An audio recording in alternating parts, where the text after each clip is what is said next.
नमस्कार. माझं नाव रमाशंकर शिंदे. मी महिलाश्रम हायस्कूलमध्ये इयत्ता 7वी मध्ये शिकत आहे. आजच्या या वक्तृत्व स्पर्धेनिमित्त माझा विषय आहे आमचे आदर्श छत्रपती शिवाजी महाराज. कितीक झाले आणि होतील राजे असंख्य जगती. कितीक झाले आणि होतील राजे असंख्य जगती. परीन शिवबा समान होईल या अवनीवरती. राजे शिवछत्रपती, राजे शिवछत्रपती. असे होते आपले शिवराय. त्यांचे चरित्र आपल्या सर्वांना माहितीच आहे. पण मला महाराज आदर्श वाटतात ते स्त्रियांना सन्मान देणारे उत्तम शासक आणि प्रजेची अगदी पित्याप्रमाणे काळजी घेणारे असे प्रजाहित दक्ष राजा म्हणून. शिवराय आपल्या प्रजेची अगदी पित्याप्रमाणे काळजी घेत असे. त्यावेळी शिवराय अनेक सत्तांशी संघर्ष करीत होते. म्हणूनच त्यांना आपल्या प्रजेचे रक्षण करणेही गरजेचे होते. त्या काळच्या स्वराज्यात लोककल्याण हेच शिवशाहीचे ब्रीद होते. म्हणूनच शिवरायांनी आपल्या प्रजेची अगदी जास्तीत जास्त काळजी घेत होते. तसेच मोहिमेवर गेलेल्या सैनिकाच्या घराची उदरनिर्वाहाची संपूर्ण जबाबदारी ही सरकारी कोठारावर असायची. एवढं सगळं असतानाही शिवाजी महाराजांनी शेतकरी हिताकडे दुर्लक्ष केले नाही. त्यांनी पुरेपूर लक्ष शेतकरी हिताकडे दिले होते. म्हणूनच त्यांनी पहिली गोष्ट ही केली की प्रत्येक शेतकऱ्याच्या जमिनीचे मोजमाप करून त्याची आणेवारी करून घेऊन महसूल व्यवस्थेची अगदी पारदर्शक अशी व्यवस्था निर्माण केली होती. तसेच आपले उत्पन्न महसूल घेणाऱ्या अधिकाऱ्यांना त्यांनी अशी पुरेपूर ताकीद दिली होती की ठरलेल्या रकमेपेक्षा जास्ती रक्कम सरकार दरबारी जमा करवून घेऊ नये. असे होते आपले शिवराय.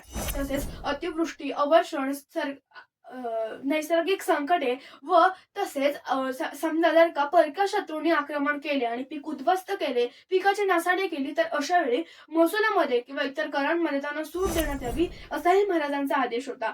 तसेच जर दुबार किंवा दिवाळ पेरणी करायची झाली तर उत्तम बी बियाणे, नांगर, बैलजोड्या ह्या जर का नसतील तर त्याही पुरवण्याची सक्त ताकीद महाराजांनी सर्वच त्यांच्या अधिकाऱ्यांना दिली होती. एवढं सगळं असूनही अशा प्रकारे महाराजांनी आपल्या प्रजेचे अस्मानी आणि सुलतानी अशा दोन्ही संकटात अगदी पित्याप्रमाणे रक्षण केले होते. असे होते आपले शिवराय. फक्त एवढंच नाही तर त्यांनी स्वराज्यात स्त्रियांना अगदी मानाचे स्थान मिळवून दिले होते. स्त्रिया स्वराज्यात अगदी सुरक्षित होत्या. अगदी पहिल्यापासूनच आपण पाहिले तर जिजामाता म्हणजे शिवरायांच्या मातोश्री या स्वराज्याचा कारभार पाहत असे. तसेच महाराणी सोयराबाई ही स्वराज्याच्या कारभारावर लक्ष ठेवत असे. तसेच आपल्या थोरल्या सुनबाई येसूबाई यांना शिवरायांनी शिक्के कटारीचा मान देऊन स्वराज्यातील कुलमुखत्यार हे अतिशय महत्वाचे पद सोपवले होते. म्हणजेच महाराजांनी हे तर केलेच, परंतु फक्त राजघराण्यातील स्त्रियांनाच आदर न देता त्यांनी हिरकणीसारख्या एखाद्या सामान्य स्त्रीच्या मातृत्वाचा, कार्याचा गौरव करत रायगडावरील एका बुरुजाला तिचे नावही दिले होते.